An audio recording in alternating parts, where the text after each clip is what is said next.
जय हिंद आप सभी को। तो चलिए शुरुआत करते हैं आज के इस क्लास में ड्यूटेरिया जो खाकी सीरीज के नाम से बिहार एसआई का टेस्ट सीरीज सर के द्वारा स्टार्ट किया गया है। तो इसी का जो है ना टेस्ट नंबर आज 4 कंप्लीट करेंगे। और इसके पहले देखिए 3 प्रैक्टिस सेट करवा चुके हैं। अगर पीछे का क्लास अगर नहीं देखें तो सभी लोग देख लीजिएगा। सेट नंबर 1, सेट नंबर 2 और सेट नंबर 3, ये तीनों क्लास आपको जो है ना प्लेलिस्ट जाके चेक कीजिए, आपको तीनों क्लास मिल जाएगा। तो चलिए शुरुआत करते हैं प्रैक्टिस सेट नंबर 4। ध्यानपूर्वक पूरी क्लास को देखिएगा और अंत तक क्लास को जरूर देखिएगा। और क्लास अच्छा लगे तो सभी लोग लाइक शेयर सब्सक्राइब जरूर कीजिएगा। तो चलिए शुरुआत करते हैं। देखिए प्रैक्टिस सेट नंबर 4 का पहला क्वेश्चन कर रहा है कश्मीर घाटी एवं डल झील किन दो हिमालय के मध्य स्थित है, बताइए। बहुत अच्छा क्वेश्चन है। कह रहा है कश्मीर घाटी एवं डल झील किन दो हिमालय के मध्य स्थित है, बताइए क्या होगा। तो एक का सही उत्तर होगा ऑप्शन नंबर 1, बृहद हिमालय एवं पीर पंजाल के मध्य क्या है, तो स्थित है। याद रखिएगा कि बृहद हिमालय तथा पीर पंजाल के मध्य क्या है, तो कश्मीर घाटी तथा डल झील स्थित है। और बृहद हिमालय का विस्तार नंगा पर्वत से लेकर क्या है, तो नामचा बर्मा तक के क्या है, एक पर्वतीय दीवार के रूप में है। और इसकी अगर लंबाई पूछेगा तो 2400 किलोमीटर है। और इसकी औसत ऊंचाई बोलेगा तो 6100 किलोमीटर है, ठीक है। और इसकी सबसे ऊंची चोटी बोलेगा तो कौन सा है, तो माउंट एवरेस्ट है। चलिए आगे देखिए क्वेश्चन नंबर देखिए 2 पे ये कह रहा है कि पाटभूमि स्थलाकृति विशेषता है किसकी, बताइए। पाटभूमि स्थलाकृतिक विशेषता है किसकी, बताइए। तो 2 का सही उत्तर होगा ऑप्शन नंबर सी, छोटा नागपुर पठार का है। किसका है, छोटा नागपुर पठार का है। नेक्स्ट आइए देखिए यहाँ पे मिलान करना है। यहाँ पे देखिए नदी घाटी परियोजना दिया हुआ है, यहाँ पे नदी है। कौन सा नदी घाटी परियोजना किस नदी पर है, इसके बारे में देखिए बताना है। बताइए कि रिहन जो परियोजना है किस नदी पर है, बताइए। रिहन परियोजना जो है किस नदी पर है, तो रिहन नदी पे। क्या होगा, रिहन नदी पे है। नेक्स्ट है नागार्जुन सागर परियोजना किस नदी पे है, तो किस पे है, तो कृष्णा नदी पे है। किस पे है, तो कृष्णा नदी पे है। नेक्स्ट है पोचमपात परियोजना किस नदी पे है, तो पोचमपात परियोजना जो है ना कहाँ पे है, गोदावरी नदी पे है। नेक्स्ट है माता टीला परियोजना किस नदी पे, तो बेतवा नदी पे। किस पे, बेतवा नदी पे, ठीक है। तो इसका सही उत्तर क्या होगा, तो ऑप्शन नंबर डी हो जाएगा, ठीक है। चलिए आगे देखिए नेक्स्ट क्वेश्चन नंबर देखिए 4 कर रहा है कि दोमट मिट्टी उसे कहते हैं जिसमें क्या होता है, बताइए। दोमट मिट्टी उसे कहते हैं जिसमें क्या होता है, बताइए। तो 4 का सही उत्तर होगा ऑप्शन नंबर सी, मृतिका बालू गाद और क्या अनुपात के बराबर होता है। तो दोमट मिट्टी उसे कहते हैं जिसमें मृतिका बालू और गाद का क्या होता है, अनुपात क्या होता है, बराबर होता है। चलिए आगे देखिए नेक्स्ट देखिए कह रहा है कि भारत के किस राज्य में सागौन वन अधिक संकेंद्रण है, बताइए। कह रहा है कि भारत के किस राज्य में सागौन वन का अधिक संकेंद्रण है, बताइए कहाँ है। तो 5 का सही उत्तर होगा ऑप्शन नंबर डी, कहाँ है, तो मध्य प्रदेश में। कहाँ है, तो मध्य प्रदेश में। नेक्स्ट है भारत में गेहूं के 3 अधिकतम उत्पादक राज्यों का सही अवरोही क्रम कौन सा है, बताइए। क्वेश्चन कर रहा है कि भारत में गेहूं के 3 अधिकतम उत्पादक राज्यों का सही अवरोही क्रम क्या है, बताइए। तो 6 का सही उत्तर होगा ऑप्शन नंबर 1, उत्तर प्रदेश है, मध्य प्रदेश है और क्या है, तो पंजाब है, ठीक है। याद रखिएगा तो भारत में गेहूं के 3 अधिकतम उत्पादक राज्यों का अवरोही क्रम में क्या है, उत्तर प्रदेश, मध्य प्रदेश और क्या है, तो पंजाब है। अगर चावल में अगर बात करें कि प्रथम स्थान किस राज्य का है, तो चावल में पश्चिम बंगाल का है। मक्का में बोलेगा तो कर्नाटक का है। दलहन और दालें में बोलेगा तो प्रथम स्थान किस राज्य का है, तो मध्य प्रदेश का है। मूंगफली में बोलेगा तो गुजरात का है। कपास में बोलेगा तो किसका है, तो गुजरात का है। दूध में बोलेगा तो किसका है, तो उत्तर प्रदेश का है, ठीक है। चलिए आगे देखिए क्वेश्चन नंबर देखिए 7 का रहा है कि निम्नलिखित में से कौन एक भारत का प्रमुख कोयला क्षेत्र नहीं है, बताइए। बहुत अच्छा क्वेश्चन है। निम्नलिखित में से कौन एक भारत का प्रमुख कोयला क्षेत्र नहीं है, बताइए कौन नहीं है। तो 7 का सही उत्तर होगा ऑप्शन नंबर सी, कोडरमा नहीं है, लेकिन रानीगंज है, झरिया है, बोकारो है। ये तो तीनों क्या है, तो कोयला क्षेत्र है, ठीक है। और रानीगंज जो है ना, रानीगंज, झरिया एवं बोकारो क्या है, तो भारत के जो है ना प्रमुख कोयला क्षेत्र है। जबकि कोडरमा किसके लिए प्रसिद्ध है, अवरक के लिए जो है ना प्रसिद्ध है, ठीक है। अवरक का मुख्य अयस्क क्या होता है, पिग्माइट होता है। चलिए आगे देखिए नेक्स्ट है कह रहा है कि भारत में सर्वाधिक नगरीकृत राज्य निम्नलिखित में से कौन सा है, बताइए। भारत में सर्वाधिक नगरीकृत राज्य निम्नलिखित में से कौन सा है, बताइए। तो 8 का सही उत्तर होगा ऑप्शन नंबर डी, गोवा है। कौन सा राज्य है, तो गोवा है। नेक्स्ट पे क्वेश्चन पे आइए। नेक्स्ट देखिए यहाँ क्वेश्चन कर रहा है मिलान करने बोल रहा है सिचुअन में क्या है, नदी है, और सिचुटू में क्या है, तो परियोजना या बांध है। कौन सा नदी जो है ना किस बांध या परियोजना है, उसके बारे में बताना है। देखिए कोलोरेडो नदी जो है ना किस बांध पर, बताइए। कोलोरेडो नदी जो है किस बांध या नदी पर है, बताइए। मतलब किस बांध या परियोजना पर है, बताइए क्या होगा। तो कोलोरेडो नदी की बात करें क्या होगा, तो इसका हो जाएगा हूबर परियोजना है। इसमें इस नदी पे कौन सा परियोजना है, तो हूबर परियोजना है, ठीक है। नेक्स्ट है दामोदर नदी पे कौन सा परियोजना है, तो दामोदर नदी पे जो है ना पंचेत हिल है। क्या है, तो पंचेत हिल है। नेक्स्ट है नील नदी पे कौन सा परियोजना या बांध है, तो नील नदी पे जो है ना आसवन बांध है। कौन सा बांध है, तो आसवन बांध है। और नेक्स्ट है जाम्बेजी नदी पे कौन सा बांध है, तो जाम्बेजी नदी पे जो है ना क्या है, तो करीबा बांध है। क्या है, तो करीबा बांध है। तो आसवन बांध जो है ना किस नदी पर है, तो नील नदी पे है। और करीबा बांध बोलेगा तो किस नदी पे है, तो जाम्बेजी नदी पे है। और पंचेत हिल बोलेगा तो किस नदी पे है, तो दामोदर नदी पे है। और होबर बोलेगा तो कोलोराडो नदी पे है। ठीक है, तो इसका सही उत्तर क्या होगा, ऑप्शन नंबर डी हो जाएगा। चलिए आगे देखिए, क्वेश्चन नंबर देखिए 10 पे आइए। कह रहा है कि रिंग ऑफ फायर, कह रहा है रिंग ऑफ फायर किस महासागरीय पेटी से संबंधित है, बताइए। कह रहा है रिंग ऑफ फायर किस महासागरीय पेटी से संबंधित है, बताइए। तो 10 का सही उत्तर होगा ऑप्शन नंबर बी, प्रशांत महासागरीय पेटी से। किससे, प्रशांत महासागरीय पेटी से है। नेक्स्ट क्वेश्चन पे आइए देखिए, कह रहा है निम्नलिखित में से कौन सा युग्म सम्मिलित नहीं है। इसमें बोल रहा है कि एक गलत है और 3 क्या है, तो सही है। तो देखिए पहला कह रहा है हरमट्टन, हरमट्टन जो है ना कहाँ का है, तो सऊदी अरब का है। ये क्या है, तो गलत है। याद रखिए हरमट्टन कहाँ का है, सऊदी अरब का। ये क्या है, तो गलत है। याद रखिए कि हरमट्टन जो है ना सहारा रेगिस्तान में उत्तर पूर्व दिशा में चलने वाली क्या है, तो गर्म एवं क्या है, तो शुष्क पवनें हैं। हरमट्टन क्या है, तो हरमट्टन सहारा रेगिस्तान में उत्तर पूर्व दिशा में चलने वाली गर्म एवं क्या है, तो शुष्क पवनें हैं। यही क्या है, तो गलत है। इसमें गलत पूछा था तो क्या हो गया, ऑप्शन नंबर ए क्या है, तो गलत है। आगे देखिए चिनूक बोलेगा तो अमेरिका का है, बिल्कुल क्या है, तो सही है। ब्रिक फील्डर बोलेगा तो ऑस्ट्रेलिया का है, बिल्कुल सही है। फोन बोलेगा तो कहाँ का, स्विट्जरलैंड का है। ये बिल्कुल क्या है, तो सही है। तो तीनों कथन क्या है, बिल्कुल सही है। बी सी डी सही है, लेकिन ए क्या है, तो गलत है। चलिए आगे देखिए, नेक्स्ट क्वेश्चन कह रहा है कि अफ्रीका महाद्वीप में सर्वाधिक जनसंख्या वाला देश कौन सा है, बताइए। अफ्रीका महाद्वीप में सर्वाधिक जनसंख्या वाला देश कौन सा है, बताइए। तो 12 का सही उत्तर होगा ऑप्शन नंबर सी, नाइजीरिया है। कौन सा देश है, नाइजीरिया है। नेक्स्ट है, कह रहा एक पारिस्थितिकी तंत्र के भीतर ऊर्जा हस्तांतरण की एक श्रृंखला बनाने वाले जीवों का एक क्रम क्या कहलाता है, बताइए। बहुत अच्छा क्वेश्चन है। कह रहा है एक पारिस्थितिकी तंत्र के भीतर ऊर्जा हस्तांतरण की एक श्रृंखला बनाने वाले जीवों का एक क्रम क्या कहलाता है, बताइए। तो 13 का सही उत्तर होगा ऑप्शन नंबर सी, खास श्रृंखला कहते हैं। क्या कहते हैं, खास श्रृंखला कहते हैं। नेक्स्ट है, कह रहा है किसी भी प्राकृतिक प्रदेश को प्रभावित करने वाला सबसे महत्वपूर्ण कारक कौन सा, बताइए। किसी भी प्राकृतिक प्रदेश को प्रभावित करने वाला सबसे महत्वपूर्ण कारक कौन सा है, बताइए। तो 14 का सही उत्तर होगा ऑप्शन नंबर जलवायु है। क्या है, तो जलवायु है। ठीक है, चलिए आगे देखिए। नेक्स्ट कह रहा है कि राज्य मंत्री परिषद किसके प्रति उत्तरदायी होता है, बताइए। राज्य मंत्री परिषद किसके प्रति उत्तरदायी होता है, बताइए। क्या होगा, तो 15 का सही उत्तर होगा ऑप्शन नंबर सी, विधानसभा के प्रति क्या होता है, उत्तरदायी होता है। चलिए आगे देखिए, क्वेश्चन नंबर देखिए 16 पे आइए। कह रहा है एक व्यक्ति ग्राम पंचायत की सदस्यता के लिए चुनाव लड़ना चाहता है, उसकी उम्र कितनी होनी चाहिए, बताइए।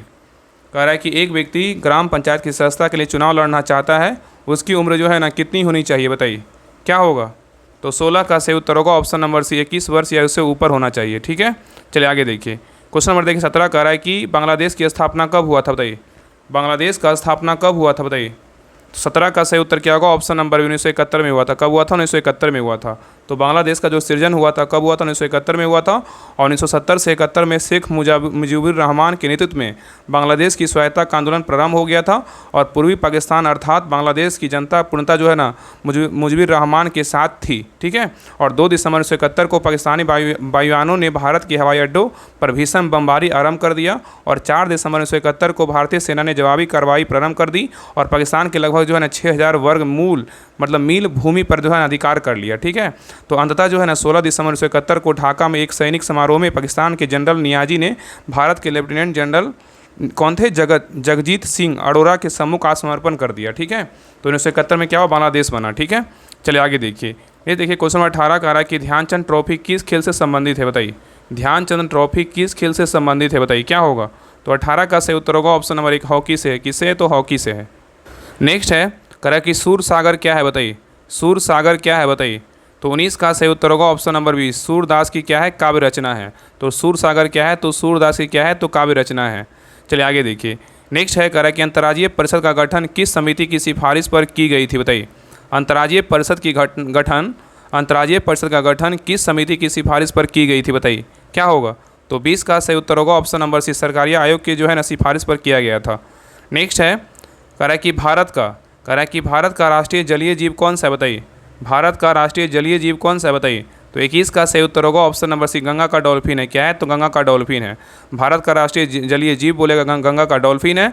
और भारत का राष्ट्रीय ध्वज बोलेगा तो तिरंगा है। राष्ट्रीय चिन्ह बोलेगा तो अशोक स्तंभ है। और राष्ट्रीय गान बोलेगा तो जनगण मन है। और राष्ट्रीय गीत बोलेगा तो वंदे मातरम है। राष्ट्रीय पशु बोलेगा भारत का क्या है, तो बाघ है। और राष्ट्रीय फूल बोलेगा तो कमल है। राष्ट्रीय फल बोलेगा तो आम है। और राष्ट्रीय पक्षी बोलेगा तो मोर है। राष्ट्रीय मुद्रा बोलेगा तो क्या है, तो रुपया है। ठीक है, ये सभी पॉइंट ना याद रखिएगा क्योंकि एग्जाम में ना कन्फ्यूजन बहुत होता है। चलिए क्वेश्चन नंबर देखिए 22 कह रहा है कि संविधान सभा के सदस्यों द्वारा संविधान पर हस्ताक्षर कब किया गया था, बताइए। संविधान सभा के सदस्यों द्वारा संविधान पर हस्ताक्षर कब किया गया था बताइए। तो 22 का सही उत्तर होगा ऑप्शन नंबर 1 1950 ईस्वी में किया गया था। और याद रखिए कि संविधान निर्माण हेतु संविधान सभा के सदस्यों द्वारा 24 जनवरी 1950 में हस्ताक्षर किया गया था और इसमें कुल सदस्य जो है ना 284 सदस्यों द्वारा हस्ताक्षर किया गया था। ठीक है। और यहाँ पर क्वेश्चन पूछा कि राष्ट्रीय ध्वज को कब अपनाया गया, तो 22 जुलाई 1947 को जो है राष्ट्रीय ध्वज को अपनाया गया। और राष्ट्रीय गान को कब अपनाया गया, तो 24 जनवरी 1950 को राष्ट्रीय गान को अपनाया गया। और राष्ट्रीय गीत को कब अपनाया गया, 24 जनवरी 1950 को ही राष्ट्रीय गीत को अपनाया गया। ठीक है। चलिए आगे देखिए, क्वेश्चन नंबर देखिए 23 कह रहा है कि सरकार के वित्तीय खर्च पर अंतिम टिप्पणी कौन करता है बताइए। सरकार के वित्तीय खर्च पर अंतिम टिप्पणी कौन करता है बताइए। तो 23 का सही उत्तर होगा ऑप्शन नंबर सी, नियंत्रक एवं महालेखा परीक्षक जो है ना टिप्पणी करता है। नेक्स्ट क्वेश्चन पे आइए। नेक्स्ट है कह रहा है कि भारत के नियंत्रक एवं महालेखा परीक्षक को उसके पद से हटाने की प्रक्रिया किसके समान है बताइए। क्वेश्चन कह रहा है कि भारत के नियंत्रक एवं महालेखा परीक्षक को उसके पद से हटाने की प्रक्रिया किसके समान है बताइए। तो 24 का सही उत्तर होगा ऑप्शन नंबर सी, उच्चतम न्यायालय के न्यायाधीश के समान है। नेक्स्ट क्वेश्चन पे आइए कह रहा है कि किस संवैधानिक संशोधन कह रहा है किस संवैधानिक संशोधन अधिनियम के द्वारा राष्ट्रपति के लिए संवैधानिक संशोधन विधेयक पर सहमति देना क्या है अनिवार्य किया है बताइए। क्वेश्चन कर रहा है किस संवैधानिक संशोधन अधिनियम के द्वारा राष्ट्रपति के लिए संवैधानिक संशोधन विधेयक पर सहमति देना अनिवार्य किया है बताइए, क्या होगा। तो 25 का सही उत्तर होगा ऑप्शन नंबर क्या हो जाएगा, तो ए 24वां संविधान संशोधन के द्वारा जो है ना इसको अनिवार्य किया गया है। ठीक है। तो 24वां संवैधानिक संशोधन अधिनियम के द्वारा राष्ट्रपति के लिए संवैधानिक संशोधन अधिनियम पर सहमति देना क्या है, तो अनिवार्य किया गया है। ठीक है। और यह अस्तित्व में कब आया था, तो 5 नवंबर 1971 को आया था। ठीक है। चलिए आगे देखिए। नेक्स्ट कह रहा है कि सामाजिक मूल्यों कह रहा है कि सामाजिक मूल्यों में आत्मसात करने की प्रक्रिया को जो है ना क्या कहते हैं बताइए। सामाजिक मूल्यों को आत्मसात करने की प्रक्रिया को क्या कहते हैं बताइए। तो 26 का सही उत्तर होगा ऑप्शन नंबर बी, समाजीकरण कहते हैं। क्या कहते हैं, समाजीकरण कहते हैं। नेक्स्ट है कह रहा है कि भारत में जल प्रदूषण की रोकथाम और नियंत्रण अधिनियम किस वर्ष पारित किया गया बताइए। भारत में जल प्रदूषण की रोकथाम और नियंत्रण अधिनियम किस वर्ष पारित किया गया बताइए। तो 27 का सही उत्तर क्या होगा, तो ऑप्शन नंबर डी होगा, 1974 में जो है ना पारित किया गया था। नेक्स्ट आइए कह रहा है कि भारत में संघीय न्यायालय की स्थापना किस अधिनियम या रिपोर्ट द्वारा की गई थी बताइए। ऑप्शन को देखिए और आंसर बताइए। क्वेश्चन कह रहा है कि भारत में संघीय न्यायालय की स्थापना किस अधिनियम रिपोर्ट द्वारा की गई थी बताइए। तो 28 का सही उत्तर होगा ऑप्शन नंबर डी, भारत सरकार अधिनियम 1935 के द्वारा किया गया था। चलिए आगे देखिए। नेक्स्ट है कह रहा है कि राज्यसभा के सदस्यों के चुनाव की प्रक्रिया ग्रहण की गई है बताइए, किस देश के संविधान से किया गया है। राज्यसभा के सदस्यों के चुनाव की प्रक्रिया कहाँ से ग्रहण किया गया बताइए। तो 29 का सही उत्तर होगा ऑप्शन नंबर बी, दक्षिण अफ्रीका के संविधान से जो है ना ग्रहण किया गया है। नेक्स्ट है कह रहा है कि भारत में वरीयता क्रम कह रहा है कि भारत में वरीयता का सही क्रम चुने बताइए। भारत में वरीयता क्रम का जो है ना सही क्रम चुने बताइए, क्या होगा। भारत में वरीयता का सही क्रम चुने बताइए। तो 30 का सही उत्तर होगा ऑप्शन नंबर सी होगा, राष्ट्रपति पहले आते हैं, उसके बाद उपराष्ट्रपति आते हैं, उसके बाद प्रधानमंत्री आते हैं, उसके बाद भूतपूर्व राष्ट्रपति आते हैं, उसके बाद भारत के क्या आते हैं, मुख्य न्यायाधीश आते हैं। ठीक है। इसको याद रखिए, ऑप्शन नंबर क्या हो जाएगा, तो सी हो जाएगा। चलिए आगे देखिए। क्वेश्चन नंबर देखिए 31 कह रहा है कि संसद में प्रथम लोकपाल बिल पेश किया गया था कब बताइए। संसद में प्रथम लोकपाल बिल पेश किया गया था कब पेश किया गया था बताइए। तो 31 का सही उत्तर होगा ऑप्शन नंबर सी, 1968 ईस्वी में पेश किया गया था। चलिए आगे देखिए कह रहा है कि मौलिक अधिकार का उल्लंघन है, क्या है बताइए। मौलिक अधिकार का उल्लंघन क्या है बताइए। तो 32 का सही उत्तर होगा ऑप्शन नंबर बी, न्यूनतम मजदूरी ना देना क्या है, तो मौलिक अधिकार का क्या है, उल्लंघन है। ठीक है। चलिए आगे देखिए। नेक्स्ट है कह रहा है कि निम्नलिखित यात्री किस क्रम में भारत आए थे बताइए। कह रहा है निम्नलिखित यात्री किस क्रम में भारत आए थे बताइए, क्या होगा। तो 33 का सही उत्तर क्या होगा, तो ऑप्शन नंबर सी हो जाएगा। क्या होगा, तो सी होगा, 2 3 1 होगा। पहले कौन आया था, तो फायान आया था, उसके बाद कौन आया था, तो ह्वेनसोंग आया था, उसके बाद कौन आया था, टॉमस रो आया था। ठीक है। तो याद रखिएगा कि फायान, उसके बाद कौन सा, ह्वेनसोंग आया था, उसके बाद कौन आया था, टॉमस रो आया था। याद रखिए कि फायान 399 AD में मतलब ईसा पूर्व में गुप्त नरेश चंद्रगुप्त द्वितीय के शासनकाल में भारत आया था। ठीक है। और ह्वेनसोंग जो था हर्षवर्धन के शासनकाल में 629 ईस्वी पूर्व में चीन से भारत आया था। और ह्वेनसोंग ने अपनी ग्रंथ सियूकी में जो है ना नाम सियूकी का जो है ना एक पुस्तक लिखा था। ठीक है। और याद रखिए कि सर टॉमस रो मुगल साम्राज्य के कई भागों में व्यापार करने एवं फैक्ट्रियों स्थापित करने के लिए अधिकार जो पत्र जो है ना प्राप्त किया था। तो पहले क्या हो जाएगा, तो पहले हो जाएगा फायान, उसके बाद कौन आया था, ह्वेनसोंग आया था, उसके बाद टॉमस रो आया था। चलिए आगे देखिए। नेक्स्ट क्वेश्चन है कह रहा है कि निम्नलिखित में से किस शासक के दरबार में बहुत से विद्वानों को नवरत्न के रूप में जो है अलंकृत किया गया था बताइए। बहुत अच्छा क्वेश्चन है। कह रहा है कि निम्नलिखित इस सीरीज में जो है ना जितने भी क्वेश्चन सर के द्वारा दिया गया ना बहुत इंपॉर्टेंट क्वेश्चन है, लगेगा ना कि सारे एग्जाम में जो है ना क्वेश्चन डायरेक्ट टच करेगा। इसलिए बोलते हैं कि जितने भी 20 सेट जो सर के द्वारा स्टार्ट किया गया सारा हम करवाएंगे। बस तुम पैसेंस रख के जो भी क्लास आता है सभी क्लास को बारीकी से देखिएगा, सभी का PDF प्रोवाइड किया जाएगा। सभी लोग जो है टेलीग्राम चैनल ज्वाइन कर लीजिएगा, डिस्क्रिप्शन में लिंक दिया हुआ है, तो लिंक पर क्लिक करके सभी लोग को ज्वाइन कर लेना है। और जितने भी क्लास आता है अगर आप सच में राहुल स्टडी ग्रुप पे विश्वास कर देना, आपका 100% सिलेक्शन होगा। और आराम से जो है ना जितना भी क्लास आता है सभी को बारीकी से देखिए, आपका सभी क्वेश्चन जो है ना क्लास में आपको याद होगा। बताइए इसका आंसर क्या होगा। करें निम्नलिखित में से किस शासक के दरबार में बहुत से विद्वानों को नवरत्न के रूप में अलंकृत किया गया था। बताइए कौन था। तो 34 का सही उत्तर होगा ऑप्शन नंबर 1 चंद्रगुप्त द्वितीय था। कौन था, चंद्रगुप्त द्वितीय था। चलिए आगे देखिए। नेक्स्ट कह रहा है कि बोस्टन टी पार्टी इतिहास की एक महत्वपूर्ण घटना किससे संबंधित है। बताइए क्वेश्चन कह रहा है कि बोस्टन टी पार्टी इतिहास की एक महत्वपूर्ण घटना है, किससे संबंधित है। बताइए तो 35 का सही उत्तर होगा ऑप्शन नंबर 1 अमेरिका का स्वतंत्रता संग्राम से है। नेक्स्ट है कह रहा है कि बौद्ध धर्म में महाभिनिष्क्रमण किसे कहा जाता है। बताइए बौद्ध धर्म में महाभिनिष्क्रमण किसे कहा जाता है। बताइए तो 36 का सही उत्तर होगा ऑप्शन नंबर 1 बुद्ध के गृह त्याग को क्या बोलते हैं, बुद्ध के जो है ना गृह त्याग को क्या बोलते हैं, महाभिनिष्क्रमण कहा जाता है। ठीक है। और भगवान बुद्ध के ज्ञान की प्राप्ति को क्या बोलते हैं, बोधिसत्व की प्राप्ति कहा गया है। और भगवान बुद्ध के प्रथम उद्देश्य को क्या बोलते हैं, धर्मचक्र प्रवर्तन कहा गया है। और भगवान बुद्ध की मृत्यु को क्या बोलते हैं, महापरिनिर्वाण कहा गया है। ठीक है। और 29 वर्ष की आयु में बुद्ध ने महाभिनिष्क्रमण मतलब गृह त्याग किया था। और 35 वर्ष की आयु में बुद्ध की संबोधि की प्राप्ति हुई थी, मतलब इनका जो है ना संबोधि मतलब अथि प्राप्त हुआ था, ज्ञान की प्राप्ति हुआ था। और 80 वर्ष की आयु में भगवान बुद्ध की क्या हुआ थी, मतलब मृत्यु हो गया था, मतलब महापरिनिर्वाण इसको बोलते हैं। ठीक है। ये सभी पॉइंट याद रखिएगा, ये सब पॉइंट जो है ना एग्जाम में डायरेक्ट क्वेश्चन आता है। चलिए आगे देखिए। क्वेश्चन नंबर देखिए 37 कह रहा है कि राष्ट्र संघ मतलब लीग ऑफ नेशन की स्थापना कब हुआ था। बताइए राष्ट्र संघ लीग ऑफ नेशन की स्थापना कब हुआ था। बताइए तो 37 का सही उत्तर होगा ऑप्शन नंबर सी 10 जनवरी 1920 को स्थापना किया गया था। चलिए आगे देखिए। नेक्स्ट कह रहा है कि मोहनजोदड़ो से प्राप्त नर्तकी की मूर्ति किस धातु से बनी थी। बताइए क्वेश्चन कह रहा है कि मोहनजोदड़ो से प्राप्त नर्तकी की मूर्ति किस धातु से बनी थी। बताइए तो 38 का सही उत्तर होगा ऑप्शन नंबर सी कांसा की बनी थी। किसकी बनी थी, कांसा की बनी थी। ठीक है। चलिए आगे देखिए। नहीं देखिए मैथ का क्वेश्चन है, यदि 3 क्रमागत भाज्यों संख्याओं का योग 36 है तो इन तीनों संख्याओं का गुणनफल क्या होगा। आप लोग मैथ बना लीजिएगा, इसका आंसर बता दे रहे हैं। बाकी अगर नहीं बनेगा तो ग्रुप में जो मैथ का स्पेशल ग्रुप है उसमें आप लोग सेंड कर दीजिएगा। ठीक है। तो 39 का जो सही उत्तर होगा ऑप्शन नंबर सी होगा। आगे देखिए क्वेश्चन नंबर देखिए 40 कह रहा है कि संत कबीर के गुरु कौन थे। बताइए संत कबीर के गुरु कौन थे। बताइए तो 40 का सही उत्तर होगा ऑप्शन नंबर रामानंद थे। कौन थे, रामानंद थे। नेक्स्ट ये कह रहा है कि 1564 ईस्वी में अकबर द्वारा निम्न में से कौन सा कार्य किया गया था। बताइए 1564 ईस्वी में अकबर द्वारा निम्न में से कौन सा कार्य किया गया था। बताइए तो 41 का सही उत्तर होगा ऑप्शन नंबर डी जजा करके जो है ना समाप्ति किया गया था। ठीक है। तो वर्ष 1564 ईस्वी में अकबर द्वारा जो है जजिया करके जो है ना समाप्ति किया गया था। ठीक है। और दास प्रथा का अंत अकबर द्वारा वर्ष 1562 में किया गया था। और तीर्थंकर की समाप्ति अकबर ने वर्ष 1563 में किया था। चलिए आगे देखिए। नेक्स्ट क्वेश्चन पे आइए। कह रहा है कि विजयनगर साम्राज्य के इतिहास जानने के लिए निम्न में से किस पुस्तक के स्रोत को जो है ना के रूप में लिया जाता है। बताइए क्वेश्चन कह रहा है कि विजयनगर साम्राज्य के इतिहास जानने के लिए निम्न में से किस पुस्तक को स्रोत के रूप में लिया जाता है। बताइए किस पुस्तक को लिया जाता है।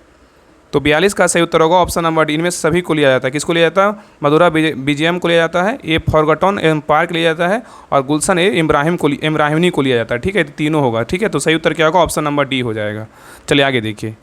नेक्स्ट है कह रहा है क्वेश्चन नंबर देखिए 43 कह रहा है झारखंड क्षेत्र में ताना भगत आंदोलन की शुरुआत कब हुआ था। बताइए क्वेश्चन कह रहा है कि झारखंड क्षेत्र में ताना भगत आंदोलन की शुरुआत कब हुआ था। बताइए 43 का सही उत्तर होगा ऑप्शन नंबर सी 20वीं सदी के पूर्वार्ध में हुआ था। ठीक है। चलिए आगे देखिए। नेक्स्ट है कह रहा है ब्रिटिश ईस्ट इंडिया कंपनी की स्थापना के समय इंग्लैंड की गद्दी पर कौन था। बताइए ब्रिटिश ईस्ट इंडिया कंपनी की स्थापना के समय इंग्लैंड की गद्दी पर कौन था। बताइए तो 44 का सही उत्तर होगा ऑप्शन नंबर 1 एलिजाबेथ प्रथम था। कौन था, एलिजाबेथ प्रथम था।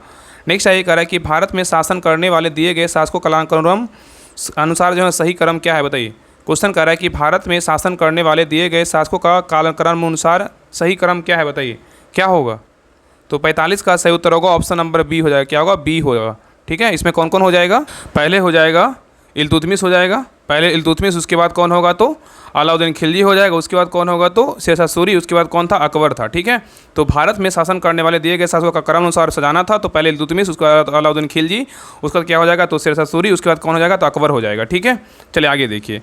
नेक्स्ट कर रहा है कि बाकी इसका डिटेल सेंड कर देंगे, आप लोग जो है उसको अच्छे से देख लीजिएगा।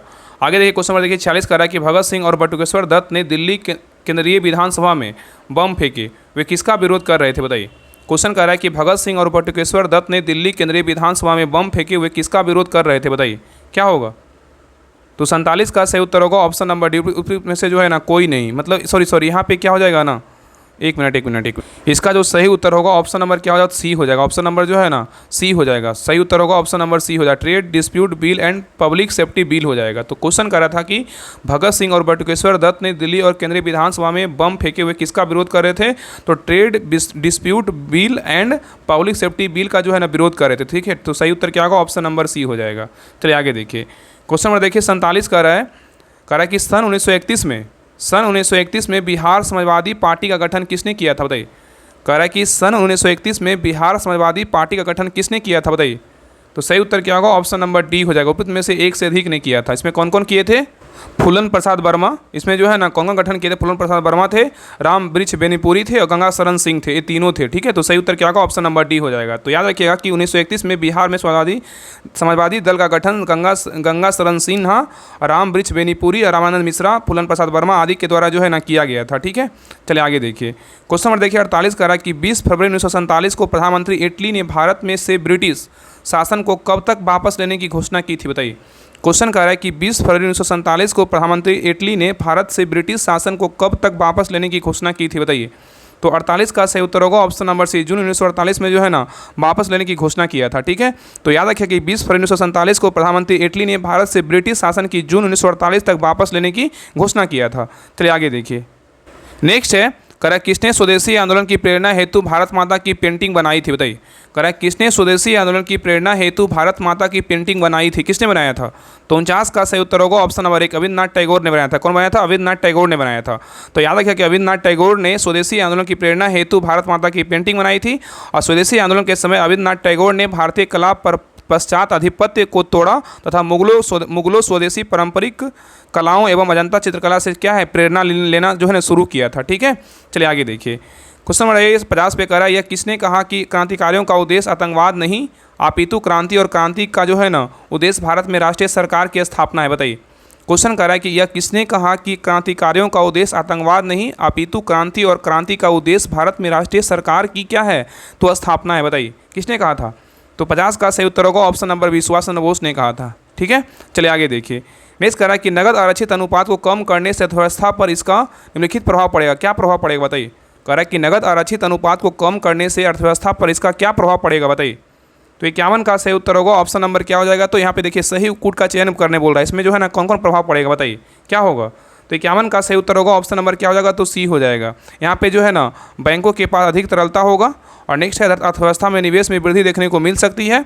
और नेक्स्ट अर्थव्यवस्था में मुद्रा पूर्ति बढ़ सकती है। और नेक्स्ट है वास्तविक निवेश दर में क्या है गिरावट आ सकती है। इन सभी होगा। ठीक है, ये सभी होगा, ये सभी जो है ना प्रभाव पड़ेगा। चलिए आगे देखिए, क्वेश्चन नंबर ये देखिए 52 पे आइए, कह रहा है कि इनमें से कौन बेरोजगारी का प्रभाव नहीं है, बताइए। कह रहा है इनमें से कौन बेरोजगारी का प्रभाव नहीं है, बताइए। कौन नहीं है बेरोजगारी का प्रभाव, बताइए। तो 52 का सही उत्तर होगा ऑप्शन नंबर डी, प्रति व्यक्ति आय में वृद्धि बेरोजगारी का प्रभाव नहीं है, लेकिन जनशक्ति संसाधनों का अपव्यय है, आर्थिक अधिभार में वृद्धि है, एक अर्थव्यवस्था में समग्र विकास में बाधा, ये तीनों है। ए बी सी है, लेकिन डी क्या है, तो नहीं है। ठीक है, चलिए आगे देखिए, क्वेश्चन नंबर देखिए 53 का रहा है प्रति व्यक्ति आय। कह रहा है कि प्रति व्यक्ति आय की गणना कैसे की जाती है, बताइए। प्रति व्यक्ति आय की गणना कैसे की जाती है, बताइए। तो 53 का सही उत्तर होगा ऑप्शन नंबर डी, राष्ट्रीय आय या प्रति जनसंख्या के द्वारा जो है ना प्रति व्यक्ति आय की गणना की जाती है। तो याद रखिएगा कि किसी देश में प्रति व्यक्ति अर्जित की जाने वाली औसत आय को प्रति व्यक्ति जो है ना आय कहते हैं। और प्रति व्यक्ति आय को ज्ञात करने के लिए उस वित्तीय वर्ष की राष्ट्रीय आय को उस वर्ष की कुल जनसंख्या से जो है ना भाग दिया जाता है। ठीक है, तो प्रति व्यक्ति आय बराबर क्या होता है, तो राष्ट्रीय आय बटा क्या होता है, जनसंख्या होता है। ठीक है, याद रखिएगा कि प्रति व्यक्ति आय बराबर क्या होता है, राष्ट्रीय आय बटा जनसंख्या होता है। नहीं देखिए यहाँ पे मिलान करना है, सूची 1 और सूची 2 को क्या है, तो मिलाना है। बताइए राष्ट्रीय चाय अनुसंधान केंद्र कहाँ है, बताइए। राष्ट्रीय चाय अनुसंधान संस्थान कहाँ है, बताइए। राष्ट्रीय चाय अनुसंधान केंद्र कहाँ है। देखिए चाय से क्या होता है, जर जाता है ना, तो क्या होगा, जोरहट। क्या होगा, जोरहट हो जाएगा। ठीक है, और राष्ट्रीय कॉफ़ी अनुसंधान केंद्र कहाँ है, तो राष्ट्रीय कॉफ़ी अनुसंधान कहाँ है, तो क्या होता है, कॉफ़ी क्या होता है, चिकन, तो चिकमंगलूर हो जाएगा। कहाँ, चिकमंगलूर है। ठीक है, और राष्ट्रीय रबर अनुसंधान केंद्र कहाँ है, तो राष्ट्रीय रबर अनुसंधान कहाँ है, तो कोट्टायम है। और केंद्रीय रेशम अनुसंधान संस्थान कहाँ है, तो मैसूर है। तो याद रखिए कि राष्ट्रीय चाय अनुसंधान बोलेगा तो जोरहट, राष्ट्रीय कॉफ़ी अनुसंधान बोलेगा तो चिकमंगलूर, और राष्ट्रीय रबर अनुसंधान बोलेगा तो कोट्टायम, राष्ट्रीय रेशम अनुसंधान केंद्र बोलेगा तो क्या हो जाएगा, मैसूर हो जाएगा। तो सही उत्तर क्या होगा, तो ऑप्शन नंबर जो है ना डी हो जाएगा, 3 1 2 4। चलिए आगे देखिए, नेक्स्ट है कहा कि संविधान के किस अनुच्छेद में केंद्र और राज्यों के बीच विधायी संबंधों का उल्लेख है, बताइए। कहा कि संविधान के किस अनुच्छेद में केंद्र और राज्यों के बीच विधायी संबंधों का उल्लेख है, बताइए। तो 55 का सही उत्तर होगा ऑप्शन नंबर 1। अनुच्छेद कितना है? 200 से 245 से 245 से क्या है? 255 है। ठीक है, तो याद रखिए कि भारतीय संविधान के भाग जो है ना 11 क्या है? तो भारतीय संविधान के भाग 11 में उल्लेखित अनुच्छेद 245 से 255 का संबंध क्या है? तो केंद्र और राज्यों के बीच क्या है? विधायी संबंध है। चलिए आगे देखिए। नेक्स्ट कह रहा है कि मुद्रा अवमूल्यन का परिणाम होता है, क्या होता है बताइए? मुद्रा अवमूल्यन का परिणाम होता है, क्या होता है बताइए? तो 56 का सही उत्तर होगा ऑप्शन नंबर बी। निर्यात में वृद्धि और भुगतान संतुलन में क्या है? सुधार होता है। नेक्स्ट क्वेश्चन पे आइए। आगे कह रहा है कि रॉबिन हुड प्रभाव निम्नलिखित में से किससे संबंधित है बताइए? रॉबिन हुड प्रभाव निम्नलिखित में से किससे संबंधित है बताइए? तो 57 का सही उत्तर होगा ऑप्शन नंबर सी। आय पुनर्वितरण से है। किसे? आय पुनर्वितरण से है। नेक्स्ट कह रहा है कि दाब की इकाई क्या है बताइए? दाब की इकाई क्या है बताइए? तो 58 का सही उत्तर होगा ऑप्शन नंबर 1। न्यूटन प्रति वर्ग मीटर है। क्या है? न्यूटन प्रति वर्ग मीटर है। नेक्स्ट कह रहा है कि धूप चश्मों के लेंस में किस कांच का प्रयोग किया जाता है बताइए? धूप चश्मों के लेंस में किस कांच का प्रयोग किया जाता है बताइए? तो 59 का सही उत्तर होगा ऑप्शन नंबर डी। क्रूस कांच का जो है ना प्रयोग करते हैं। नेक्स्ट कह रहा है कि निम्नलिखित में से कौन सा कथन सत्य है बताइए? कह रहा है निम्नलिखित में से कौन सा कथन इसमें बोल रहा है कि सत्य है बताइए? तो देखिए सही उत्तर क्या होगा? तो ऑप्शन नंबर जो है ना ए हो जाएगा। किसी वस्तु का द्रव्यमान समान रहता है जबकि स्थान के अनुसार क्या होता है? भार बदलता है। ये क्या है? बिल्कुल सही है। इसमें बोल रहा था कौन सत्य है? तो किसी वस्तु का द्रव्यमान समान रहता है जबकि स्थान के अनुसार क्या होता है? भार जो है ना बदलता है। तो सही उत्तर क्या होगा? ऑप्शन नंबर ए हो जाएगा। चलिए आगे देखिए। आगे कह रहा है कि नेक्स्ट है क्वेश्चन नंबर देखिए 61 कह रहा है कि निम्नलिखित में से कौन सा जो है ना असत्य है बताइए? कह रहा है इसमें से कौन सा जो है ना असत्य है मतलब गलत है बताइए? 3 सही है और एक क्या है? तो गलत है। बताइए क्या होगा?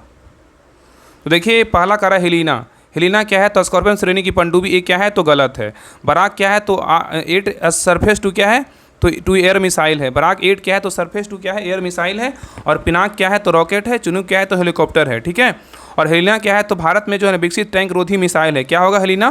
तो हेलिना जो है ना भारत में विकसित क्या है? टैंक रोधी मिसाइल है। ठीक है, तो यही क्या होगा? ऑप्शन नंबर ए क्या है? तो गलत। बाकी बी सी डी क्या है? सही है। चलिए आगे देखिए। नेक्स्ट है कह रहा कि ट्रांसफार्मर प्रयुक्त होते हैं किसके लिए बताइए? ट्रांसफार्मर प्रयुक्त होते हैं किसके लिए बताइए? तो 62 का सही उत्तर होगा option number D. AC voltage को बढ़ाने या घटाने के लिए। नेक्स्ट आइए।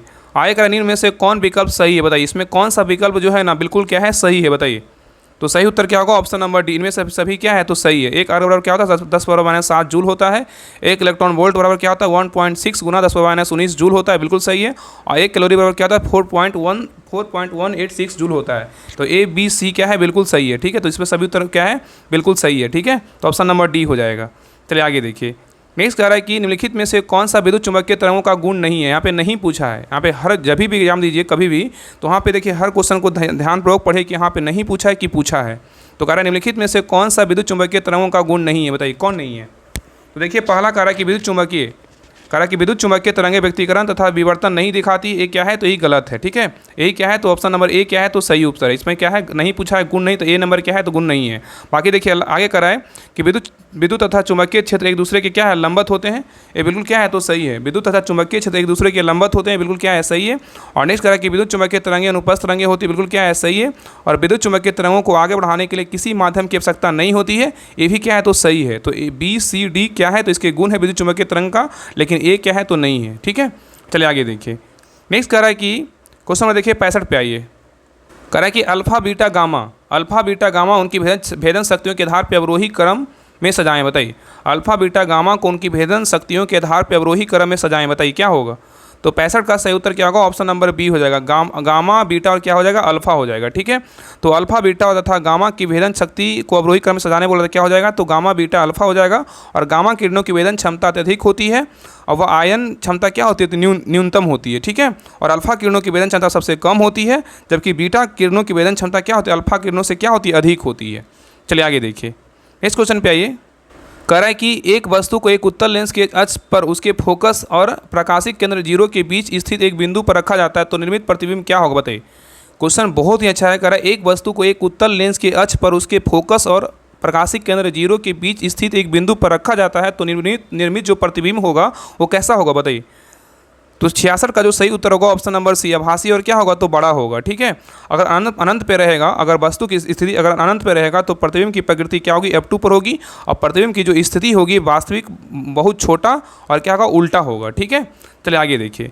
नेक्स्ट क्वेश्चन कह रहा है कि निम्नलिखित में से कौन सम्मिलित नहीं? इसमें गलत पूछा है कि कौन इसमें जो है नहीं गलत है? बताइए इसमें गलत पूछा है कि कौन एक जो है ना गलत है, बताइए। तो देखिए पहला है सिरका, किसमें सिरका में क्या होता है, एसिटिक अम्ल होता है, बिल्कुल क्या है तो सही है। और संतरा में जो है ना फॉर्मिक अम्ल होता है, क्या है तो गलत है।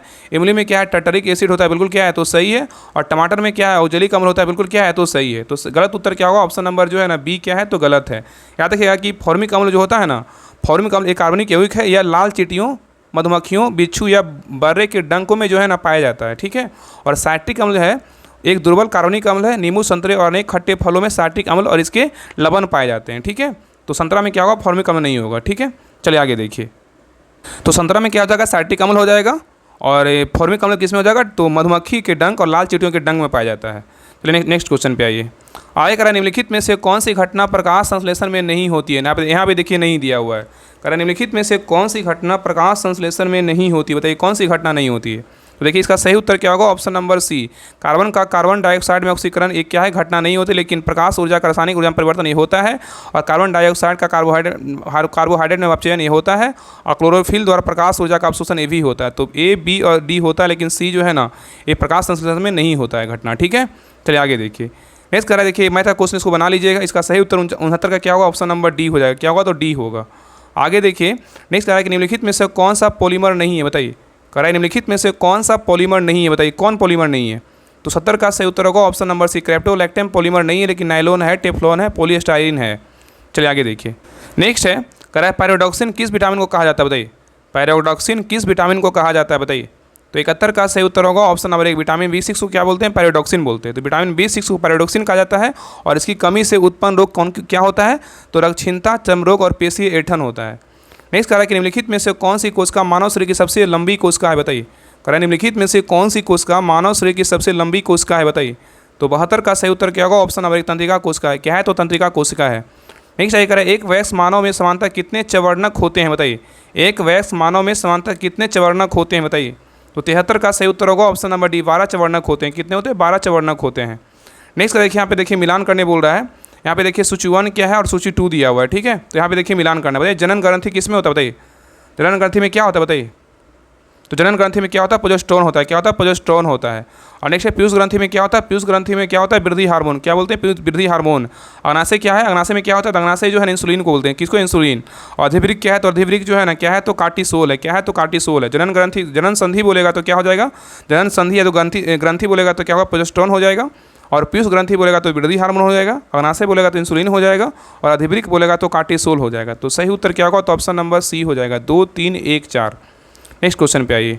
आगे कर रहा है कि एथलीट फुट बीमारी होती है किससे, बताइए। एथलीट फुट बीमारी होती है किससे, बताइए। तो 75 का सही उत्तर होगा ऑप्शन नंबर फम्फूस से होता है। किससे होता है, फम्फूस से होता है। नेक्स्ट निम्नलिखित में से कौन सा रूपांतरित तना है, बताइए। अगर निम्नलिखित में से कौन सा रूपांतरित तना है, बताइए क्या होगा। तो 76 का सही उत्तर होगा ऑप्शन नंबर डी, आलू है। क्या है तो आलू है। नेक्स्ट कर रहा है कि यहाँ पे देखिए, यहाँ पे मैथ का क्वेश्चन दिया है, इसको बना लीजिएगा। देखिए 77 क्या है तो मैथ का क्वेश्चन, इसको बना लीजिएगा। इसका आंसर बता दे रहे हैं, इसका आंसर क्या होगा तो ऑप्शन नंबर डी हो जाएगा। चलिए आगे देखिए।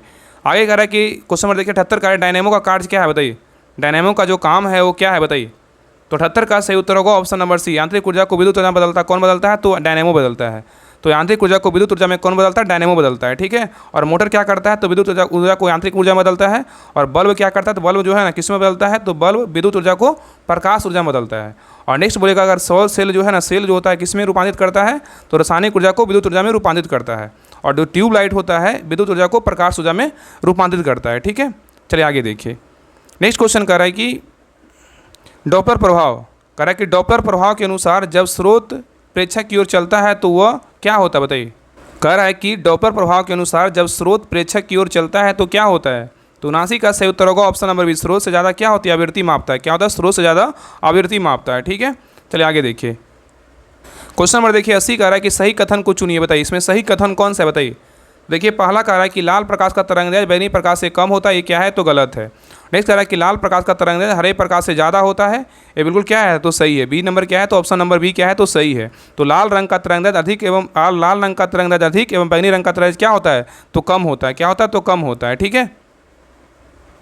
और याद रखिए कि लाल रंग के प्रकाश का प्रकीर्णन सबसे कम होता है और बैंगनी रंग के प्रकाश का प्रकीर्णन सबसे अधिक होता है, और आकाश का रंग नीला के प्रकाश के प्रकीर्णन कारण होता है। आकाश का रंग जो नीला होता है प्रकाश से प्रकीर्णन कारण होता है, और प्रकाश का वेग सर्वप्रथम रोमर ने गणना किया था। तो इसमें सही उत्तर बोल रहा था, तो सही उत्तर क्या हो जाएगा, तो ऑप्शन नंबर बी हो जाएगा। लाल प्रकाश का तरंगदैर्घ्य हरे प्रकाश से क्या होता है, ज़्यादा होता है, क्योंकि लाल का जो प्रकाश होता है वो फैलता नहीं है। चलिए आगे देखिए, क्वेश्चन नंबर देखिए 81 कह रहा है कि ओम के नियम के अनुसार यदि करंट मतलब जो है ना बढ़ता है और विभवांतर मतलब वोल्ट स्थिर रहता है तो क्या होगा, बताइए। कह रहा है ओम के नियम के अनुसार यदि करंट बढ़ता है और विभवांतर स्थिर रहता है तो क्या होगा। तो 81 का सही उत्तर होगा ऑप्शन नंबर 1, प्रतिरोध क्या होता है, कम हो जाता है। चलिए आगे देखिए, नेक्स्ट कह रहा है कि हाल ही में भारत का पहला ऑयल फॉर्म प्रसंस्करण इकाई निम्नलिखित में से किस राज्य में स्थापित की गई, बताइए। कह रहा है कि हाल ही में भारत का पहला ऑयल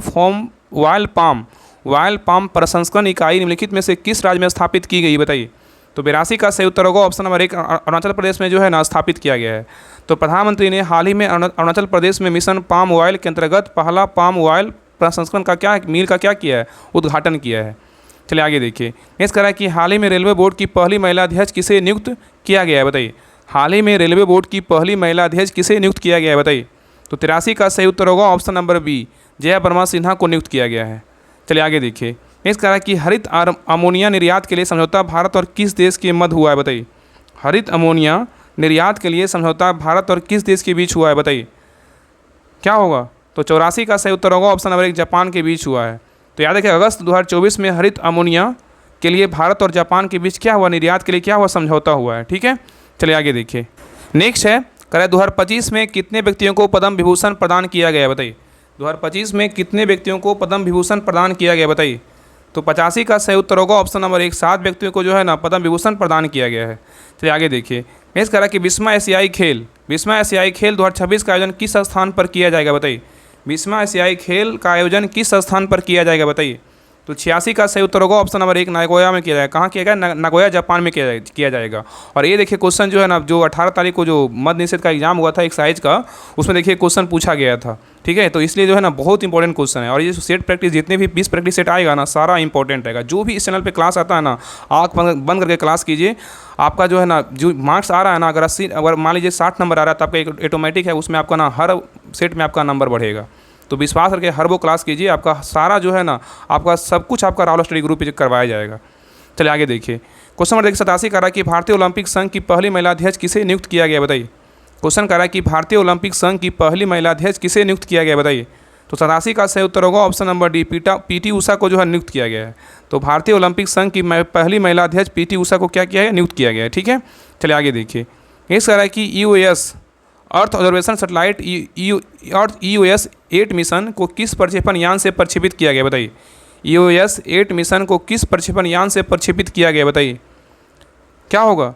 तो 88 का सही उत्तर होगा option number C, SSLV D3 से जो है ना इसको प्रक्षेपित किया गया है। ठीक है, चलिए आगे देखिए, क्वेश्चन नंबर देखिए 89 का आइडियाज फॉर लाइफ पोर्टल किस मंत्रालय द्वारा शुरू किया गया, बताइए। आइडियाज फॉर लाइफ पोर्टल किस मंत्रालय के द्वारा शुरू किया गया, बताइए। तो 89 का सही उत्तर होगा ऑप्शन नंबर सी, केंद्रीय पर्यावरण मंत्रालय के द्वारा शुरू किया गया है। नेक्स्ट क्वेश्चन पे आइए, नेक्स्ट कह रहा है कि निम्नलिखित कथनों पर विचार कीजिए। कह रहा है इसमें उपयुक्त में से कौन सा कथन सही है, बताइए। कह रहा है निम्नलिखित कथनों पर विचार कीजिए, उपयुक्त में से कौन सा कथन सही है, बताइए। तो देखिए पहला कह रहा है कि केंद्र सरकार ने कैमूर जिले में बिहार के दूसरे बाघ अभ्यारण्य के लिए सैद्धांतिक मंजूरी दी है, बिल्कुल क्या है, तो सही है। दूसरा कथन कह रहा है कि राष्ट्रीय बाघ संरक्षण प्राधिकरण ने अपनी 12वीं बैठक के दौरान कैमूर वन अभ्यारण्य को बाघ रिजर्व के रूप में नामित करने के लिए सैद्धांतिक मंजूरी दे दी है, ये भी क्या है, तो सही है। तो याद रखिएगा कि राष्ट्रीय बाघ संरक्षण प्राधिकरण ने अपनी 12वीं बैठक के दौरान कैमूर वन अभ्यारण्य को बाघ रिजर्व के रूप में नामित करने के लिए सैद्धांतिक जो है मंजूरी दे दी है। तो 1 और 2 कथन क्या है, बिल्कुल सही है। तो सही उत्तर क्या होगा, तो ऑप्शन नंबर सी हो जाएगा। 1 और 2 दोनों कथन क्या है, बिल्कुल सही है। चलिए आगे देखिए, नेक्स्ट क्वेश्चन पे कर रहा है कि देखिए 91 नंबर क्वेश्चन कर रहा है कि 44वां और 45वां आसियान शिखर सम्मेलन 2024 का आयोजन कहाँ किया गया, बताइए। कह रहा है कि 44वां और 45वां शिखर सम्मेलन 2024 का आयोजन कहाँ किया गया, बताइए, क्या होगा। तो 91 का सही उत्तर होगा ऑप्शन नंबर 1, वियतनाम में किया गया। कहाँ किया गया, वियतनाम में किया गया। ठीक है, और वियतनाम कहाँ है, तो लाओस में है। नेक्स्ट आइए, कह रहा है कि हाल ही में रक्षा मंत्री द्वारा आदिति योजना की शुरुआत की गई, आदिति का पूर्ण विस्तार क्या है, बताइए। क्वेश्चन कह रहा है कि हाल ही में रक्षा मंत्री द्वारा आदिति योजना की शुरुआत की गई, आदिति का जो फुल फॉर्म है ना, पूर्ण विस्तार क्या है, बताइए। तो 92 का सही उत्तर होगा ऑप्शन नंबर डी, एक acing development of innovative technology with क्या है, आईडेक्स है। तो acing development of innovative technology क्या है, विथ आईडेक्स है, ठीक है। चलिए आगे देखिए। नेक्स्ट कह रहा है कि वर्ल्ड हैप्पीनेस रिपोर्ट 2025 में भारत का स्थान या रैंक कितना है बताइए। वर्ल्ड हैप्पीनेस रिपोर्ट 2025 में भारत का स्थान क्या है बताइए। 93 का सही उत्तर होगा ऑप्शन नंबर 118वां है। कितना है, तो 118वां है, ठीक है। और वर्ल्ड हैप्पीनेस में रिपोर्ट में शीर्ष स्थान बोलेगा तो किसका है, तो फिनलैंड का है। लगातार 8वीं बार जो है ना फिनलैंड टॉप पे रहा है। नेक्स्ट देखिए, मैथ का क्वेश्चन, इसको बना लीजिएगा। तो 94 का जो सही उत्तर होगा ऑप्शन नंबर क्या होगा, तो डी हो जाएगा। आगे देखिए। नेक्स्ट देखिए, कह रहा है 95 नंबर, कह रहा है कि कॉल ऑफ द गिर पुस्तक के लेखक कौन है बताइए। कॉल ऑफ द गिर पुस्तक के लेखक कौन है बताइए। बताइए क्या होगा, कॉल ऑफ द गिर पुस्तक के लेखक कौन है बताइए। तो 95 का सही उत्तर होगा ऑप्शन नंबर बी, परिमल नाथ वानी है। कौन है, परिमल नाथ वानी है। चलिए आगे देखिए। नेक्स्ट है, कह रहा है कि सज्जन का विपरीतार्थक शब्द क्या होगा बताइए। सज्जन का विपरीतार्थक शब्द क्या होगा। तो 96 का सही उत्तर होगा ऑप्शन नंबर डी, क्या है, दुर्जन है। क्या है, तो दुर्जन है। नहीं देखिए, कारण निम्नलिखित में से भारतेंदु का सही संधि विच्छेद क्या है बताइए। भारतेंदु का सही संधि विच्छेद क्या है बताइए। तो 97 का सही उत्तर होगा ऑप्शन नंबर डी, भारत जोड़ क्या है, इंदु, भारतेंदु हो जाएगा, ठीक है। आगे देखिए, एक क्वेश्चन बना लीजिएगा, ये रीजनिंग का क्वेश्चन है। तो 98 का सही उत्तर क्या होगा, तो ऑप्शन नंबर ए हो जाएगा। आगे देखिए 99 देखिए, कह रहा है कि fill in the blanks with the suitable gerund. यहाँ पे कह रहा है कि I like Khalistan for a walk, बताइए क्या होगा। I like Khalistan for a walk, बताइए क्या होगा। 99 का सही उत्तर होगा ऑप्शन नंबर क्या होगा, तो ए होगा, गोइंग होगा। क्या होगा, I like going for a walk, ठीक है। चलिए आगे देखिए। नेक्स्ट देखिए, कह रहा है कि ये भी देखिए इंग्लिश का क्वेश्चन है। कह रहा है choose the word which is opposite in meaning to the world given below. Transparent का क्या होगा बताइए। ट्रांसपेरेंट मतलब क्या होता है, पारदर्शी होता है। इसका बताइए क्या होगा। अपोजिट बोल रहा है चुनने के लिए, बताइए। तो 100 का सही उत्तर होगा ऑप्शन नंबर डी हो जाएगा, ओपेक्यू हो जाएगा। क्या होगा, ओपेक्यू हो जाएगा। ओपेक्यू मतलब क्या होता है, यहाँ पे देखिए अपारदर्शी होता है या तो अस्पष्ट होता है, ठीक है। तो ये रहा प्रैक्टिस सेट नंबर 4। आप लोग क्लास कैसा लगा आप लोग कमेंट सेक्शन में जरूर बताइएगा। और क्लास अच्छा लगा होगा तो सभी लोग क्लास को लाइक कीजिएगा, हर ग्रुप में शेयर जरूर कीजिएगा। और जितने लोग क्लास को नए लोग देख रहे हैं सभी लोग सब्सक्राइब जरूर कर लीजिएगा और बेल आइकॉन जरूर ऑन कर लीजिएगा कि जब भी क्लास आए तो आप लोग को क्लास पहले ही आपको प्राप्त हो, ठीक है। बाकी सभी लोग टेलीग्राम चैनल ज्वाइन कर लीजिएगा, वहाँ पे सारे क्लास PDF टेस्ट सीरीज सारा कुछ मिलता है। तो आप सभी लोग जो है टेलीग्राम चैनल ज्वाइन कर लीजिएगा। डिस्क्रिप्शन में लिंक दिया हुआ, लिंक पर क्लिक करके एक टेस्ट ग्रुप होगा, एक राहुल स्टडी ग्रुप होगा, तो सभी को ज्वाइन कर लेना। एक में करंट का, एक स्पेशल करंट का ग्रुप होगा। तो जितना हो सके जो है ना राहुल स्टडी के ग्रुप की तरफ से करवाया जा रहा है, तो आप लोग उसका फ़ायदा उठाइए। इसलिए सभी लोग टेलीग्राम चैनल ज्वाइन कर लीजिएगा, राहुल स्टडी ग्रुप सभी लोग ज्वाइन कर लीजिएगा, क्योंकि वहाँ पे जो है ना जो भी कुछ होगा सारा कुछ वहाँ करवाया जाता है। तो हर ग्रुप में जो है ना क्लास को शेयर कीजिए, लाइक कीजिए। और अगले क्लास का जो है ना जल्द ही आपको सारा हम क्लास करवाएंगे, तो वेट कीजिए, सारा क्लास आपको करवाया जाएगा। जितना हो सर के द्वारा प्रैक्टिस सेट करवाया जाएगा, सभी क्लास का जो है ना आपको बारीकी से सभी प्रैक्टिस सेट करवाया जाएगा। तो मिलते हैं नेक्स्ट क्लास में, तब तक के लिए जय हिंद, जय भारत।